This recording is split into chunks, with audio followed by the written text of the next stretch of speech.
हा नमस्ते. काय नाव आहे तुमचं? लक्ष्मण जडर. लक्ष्मण जडर. आता निवडणुका होत आहेत इकडं जिल्हा परिषद पंचायत समिती. हो. खालून सरिताताई माळी अशा एक निकम गटातनं उभे आहेत आणि चर्चा अशी आहे की मयुरताई लोहकरे म्हणून आहेत. अशी दोन नावं चर्चेमध्ये आहेत.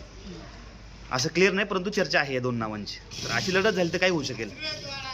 तर निकमचा माणूस येऊ शकतो. निकमचं काय निकमचा माणूस येऊ शकतो. येऊ शकतो? कसं बरं ते? कारण का तेवढा विश्वास दाखवलेले लोकांनी, हां. त्या आदिवासी भागातल्या लोकांनी आपल्या विधानसभेला, तर मग विधानसभेत. त्यांची चालू शकते. चालू शकेल? हं. कशावरून असं म्हणताय पण? ते तुम्हाला सांगितलं ना हां का त्यावेळेस विधानसभेला जेवढं म्हणजे परिस्थिती बदलली. हां हां जे नामदार साहेब यायला पाहिजे होते हां. तेवढ्या भरघोस मताने तेवढे आले नाही, म्हणून जेडपीला चालू शकतो. पंचायत समिती जेडपीला निकम साहेब चालू शकतो. चालू शकतील. पण मग आता विकास कामं इकडे भरपूर झालेत ना वळसे पाटलाकडनं. त्या विकास कामाबद्दल आमचं काही दुमत नाहीच आहे ना. हां हां. फक्त विषय असा येतो की साहेबांना कोण नाराज नाही, नारळ. पण साहेबांची जी लोक आहेत हां. त्यांचं नाराजी. आदिवासी भाग जर म्हटलं तर त्यांच्यावर नाराज. नाहीतर तू साहेबांना कोण नाराजच नाही. साहेब चांगले माणूस आहेत, ओके. त्यांचा विषयच नाही काही साहेबांचा. पण तसं आता सरिताताई माळी आणि मयुरताई लोहकरे हे दोन्ही नावं नवीनच या भागात आहेत. हे बघ, आमचं तर एवढं म्हणणं आहे, तो कोणी असेल, फक्त भागाचा विकास झाला पाहिजे. जे नको त्या गोष्टी समजा, जे पाहिजे, जे गरजेचे ते आल्या पाहिजे, तर त्याचा उपयोग आहे ना.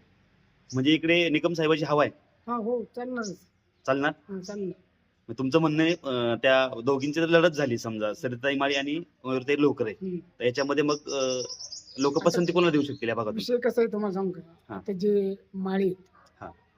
जे शिक्षक आहेत, त्यांची मिस्टर आपली मंडळी ती, तर ती आहेत, ते माळी नाही, ते माळी सर आहेत ना, त्यांना जवळजवळ सगळेच ओळखतात.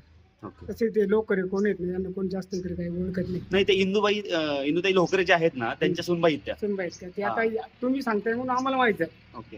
ते आम्हाला माहित नाही, पण जवळजवळ ते सर आहेत ना, त्यांना जवळजवळ सगळा भागच ओळखतो. तर ते दुसऱ्याचे हां हां. ते राहिलं डिंबेले, त्याच्यामुळे त्यांचं चांगलं परिचय आहे. त्याच्यामुळे ते कसं आहे, सगळ्या मिसळून वागणारे, त्यामुळे त्याची मित्रमंडळी वगैरे सगळी इकडे आहेत, त्यामुळे ते चालू शकते. चालू शकते. तुमची पसंती कोणाला असेल असं जर झालं तर लढत? बघूया आता नेमका काय ठरेल तेव्हा कळेलच. ओके. मग तेव्हा बघू आपण काय, कोणाला द्यायचं, कोणाला पाडायचं, कोणाला निवडून आणायचं, तेव्हा ठरवू. मग अजून डिक्लेअर तर होऊ द्या. बरोबर, ठीक आहे, धन्यवाद. लोकचर्चेमध्ये जिल्हा परिषदेसाठी एक लोहकरेताई ज्या डिंब्याच्या आहेत आणि दुसऱ्या त्या डिंब्याच्याच आहेत, माळीताई म्हणून. तर एक आहेत निकम गटाकडनं, एक आहेत वळसे पाटला गटाकडनं. तर मग काय होऊ शकेल असं जर झालं तर? झालं तर काय होणार शकणार आहे? आता त्याच्यातून आले तर वर्षे पाटलांचं शिकाई आता तरी येईल एखाद्या वेळेस, नाही तर मग नाही, पण इकडे लोक पसंती कोणाला देऊ शकतील? आता इथे वर्षे पाटलाच आहे बाबा. आता ते पहिल्यापासूनच आहे इथे म्हणजे पहिल्यापासून. पण मग आता निकमची पण इकडे भरपूर हवा आहे म्हणतायत. निकम. हा. निकमची आहे बाबा, त्याच्यामध्ये काही फुटलेले लोक आहेतच. आहेत का? पण जर असं झालं समजा लढत, तर मग काय होऊ शकेल? म्हणजे निकमचं सीट येऊ शकेल की वळसे पाटलांचं येईल? आता ते काय नक्की सांगता येणार नाही. तुम्हाला काय वाटतं, म्हणजे कोण कोण इकडे यायला पाहिजे? यायला पाहिजे होतं म्हणजे आता हे पक्ष म्हणजे वर्षे पाटले त्याच्याकडे निमिषित आहेत, बाकी काही इकडे आहेत, शिवसेनेकडे आहेत.